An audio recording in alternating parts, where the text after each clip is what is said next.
نحمدہ و نصلی علی رسولہ الکریم اما بعد اعوذ باللہ من الشیطان الرجیم بسم اللہ الرحمن الرحیم السلام علیکم ورحمۃ اللہ وبرکاتہ۔ تمام تعریفیں اللہ رب العزت کے لیے اور کروڑوں درود ہوں نبی پاک صلی اللہ علیہ وآلہ وسلم کی ذات اقدس پر کہ جن کے طفیل حشر جیسا دن خوبصورت ہو جائے گا۔ میرے بھائیوں، حضرت لقمان جن کے نام پر ایک سورت بھی قرآن پاک کی اللہ تعالیٰ نے رکھی ہے، سورہ لقمان، اس کے اندر وہ اپنے بیٹے کو 5 نصیحتیں فرما رہے ہیں، اور اس کی تفسیر کے اندر مفسرین لکھتے ہیں کہ یہ آخری وقت کی نصیحتیں ہیں، کیونکہ جو چیز جس کے پاس ہوتی ہے وہ آخری وقت میں اپنے بیٹے کو اس کے بارے میں ہی وصیت کرتا ہے۔ کوئی امیر آدمی ہوگا تو وہ مال و دولت کا حساب بتائے گا، تو جس کے پاس حکمت ہوگی، دانائی ہوگی، وہ اپنے بیٹے کو اپنی حکمت دانائی کا جو نچوڑ ہے، جو اس کا لب لباب ہے، وہ اس کو بیان کرے گا۔ تو ان کی یہ بڑی قیمتی 5 نصیحتیں ہیں۔ نمبر 1، اللہ کے ساتھ کسی کو شرک نہ کرنا، اللہ کے ساتھ شریک نہ کرنا۔ شرک جو ہے میرے بھائیوں، یہ ظلم عظیم ہے۔ شرک ایک ایسا گناہ ہے کہ انسان چاہے ساری زندگی اس کی نیکیوں سے بھری ہوئی ہو، لیکن اگر اس کا خاتمہ شرک کے اوپر ہو گیا، وہ اللہ کے ساتھ کسی کو شریک ٹھہراتا ہے، تو سیدھا جہنم میں جائے گا۔ اس کے نیک اعمال اسے کوئی فائدہ نہیں دے سکتے۔ مولانا جمیل صاحب فرمایا کرتے تھے اپنے بیان میں کہ جیسے یہ چیک پوسٹیں ہوتی ہیں نا، ایک چیک پوسٹ سے گزرے آپ، پھر دوسری سے، پھر تیسری سے، قیامت میں ایسی 3 چیک پوسٹیں ہوں گی۔ پہلی پہ تو صرف یہی چیک کیا جائے گا کہ کون بندہ اللہ کو ایک مانتا ہے، اللہ پہ ایمان رکھتا ہے، اور کون ہے جو اللہ کے ساتھ کسی کو شریک کرتا ہے۔ تو جو شرک کرنے والا ہے وہ تو وہیں سے جہنم میں پہنچ جائے گا، باقی اعمال کا تو حساب بعد میں ہونا ہے اگلی اس پہ۔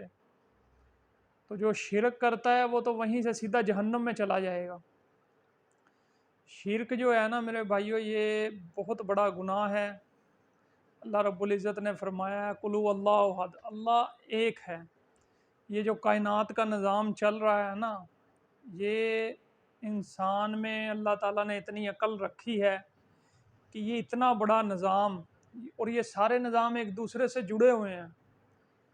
سورج، ستاروں کا، چاند کا، دن کا آنا، رات کا آنا، اپنے اپنے ٹائم پہ، انسان کی پیدائش، جانداروں کی پیدائش، زندگی، موت، یہ سارے نظام ایسے ایک دوسرے سے جڑے ہوئے ہیں، اور اگر یہ کوئی بندہ اور چلانے والا ہو تو یہ نظام چل ہی نہیں سکتا۔ یہ ایک بندہ، ایک اللہ ہی ہے، ایک اللہ ہے جو اس نظام کو چلا رہا ہے۔ یہ انسان تھوڑا سا کوئی عقل والا ہو نا، اس کو ویسے ہی سمجھ آ جاتا ہے کہ یار ایک بندہ ہی ہے جو اس نظام کو چلا رہا ہے، اور کوئی اس کو چلا نہیں سکتا۔ تو دوسرے نمبر پہ جو انہوں نے نصیحت کی کہ ایک دن اعمال کا بدلہ ملنا ہے بیٹا۔ اعمال کا بدلہ اللہ تعالیٰ نے ایک دن مقرر کیا ہے۔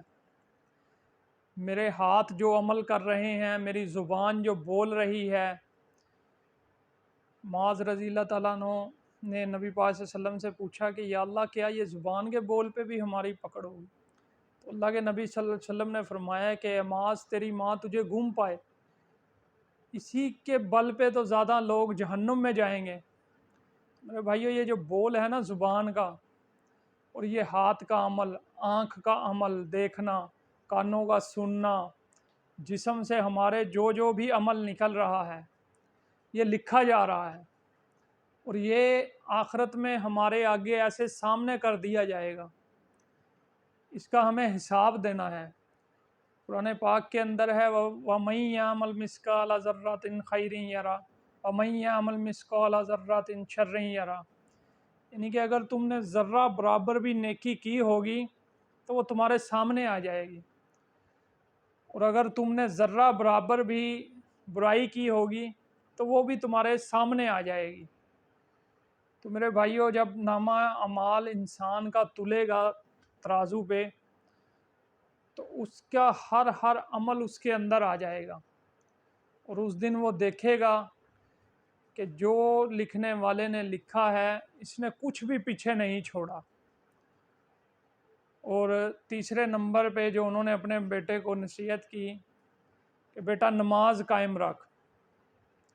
نماز ان کی وہ نماز نہیں جو یہ ہماری نماز ہے، اس میں فرق ہے۔ ہماری نماز اللہ تعالیٰ نے ہمیں اور دی ہے، ہمارے اوقات مقرر ہیں، ان کا طریقہ کار اور تھا۔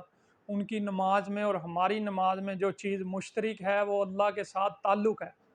اللہ کے ساتھ تعلق کو قائم رکھنا ہے۔ اس کے لیے ہمیں یہ اللہ کے ساتھ ہر وقت تجدید عہد کرتے رہنا ہے کہ یا اللہ میں تیرا بندہ ہوں اور میں تیری عبادت کرتا ہوں۔ یہ ہے نماز قائم رکھ، اور یہی انہوں نے اپنے بیٹے کو تیسرے نمبر پہ نصیحت فرمائی۔ اور چوتھے نمبر پہ ہے جو انہوں نے اپنے بیٹے کو نصیحت کی کہ بیٹا امر بالمعروف و نہی عن المنکر، نیکی کا حکم کر اور برائی سے منع کر۔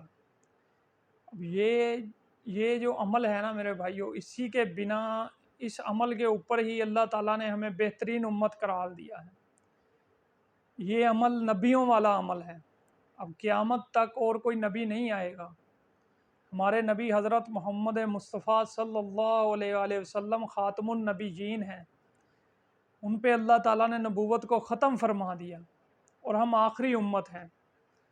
اب یہ اللہ تعالیٰ نے ہماری ذمہ داری لگا دی ہے کہ لوگوں کو نیکی کا حکم کرتے رہو اور برائی سے روکتے رہو۔ یہ کام اتنا آسان نہیں ہے۔ آپ کو بچے گلی میں کھیل رہے ہوں نا، ان کو روکیں گے یار ادھر نہ کھیلو، آپ کہیں اور جا کے کھیلو، یہ کھیلنے کی جگہ نہیں ہے، تو وہ بچے آپ کو پکڑ کے کھڑے ہو جائیں گے، حالانکہ آپ حق پہ ہیں۔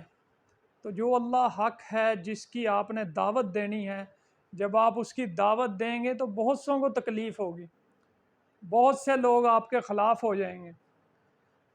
تو میرے بھائیوں، اس پہ ڈٹے رہنا۔ اور پانچویں جو ہے انہوں نے نصیحت کی وہ اسی سے ہے کہ صبر کرنا، ہر حالات میں صبر کرنا۔ آپ کے ساتھ جو بھی کوئی جس قسم کا بھی رویہ رکھتا ہے اس پہ صبر کرنا۔ یہی اللہ رب العزت نے سورہ عصر کے اندر انسان کو والعصر ان الانسان لفی خسر الا الذین آمنوا وعملوا الصالحات وتواصوا بالحق وتواصوا بالصبر، اسی کی تلقین کی ہے اللہ پاک نے۔ اور قرآن کے اندر ہے کہ ان اللہ مع الصابرین، بے شک اللہ صبر کرنے والوں کے ساتھ ہے۔ اور کچھ دوسری جگہ ارشاد فرمایا کہ نماز اور صبر سے مدد لیا کرو۔ تو جب انسان اس کے اوپر، ان عمل کے صبر کے اوپر ڈٹ جائے گا تو اللہ کی مدد و نصرت بھی اسے حاصل ہو جائے گی۔ ہر حال میں وہ صبر کرے اور ہر وقت وہ اللہ تعالیٰ کا شکر ادا کرے ہر حالات کے اندر۔ تو میرے بھائیو، یہ 5 نصیحتیں بڑی قیمتی جو انہوں نے اپنے بیٹے کو آخری وقت میں، ان کی حکمت اور دانائی کا جو نچوڑ ہے جو انہوں نے یہ بیان کیا، یہ صرف ان کے لیے نہیں ہے، اللہ تعالیٰ نے یہ قرآن میں اس لیے بیان کر دیا کہ یہ قیامت تک کے ہر انسان آنے والا جو ہے وہ ان کو سمجھ سکے، ان پہ عمل کر سکے اور ان پہ چل کے وہ کامیاب ہو سکے۔